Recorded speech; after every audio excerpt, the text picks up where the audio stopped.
oras na tinatahak ay laging nalilihis. Sa isipan nila'y walang pulis na malinis. Masakit man sa dibdib ay tinitiis.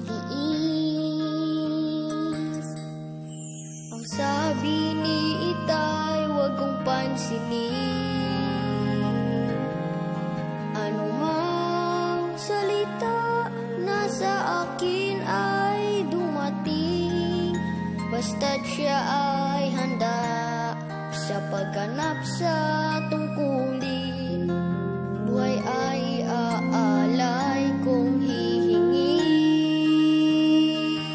Para sa akin, ang tatay ko ay bayani, kabilang sa mga tapat na nagmamahal sa bayan. Kahit na ano pa ang sabihin ng mundo, ang tatay kong pulis ay bayani sa puso ko.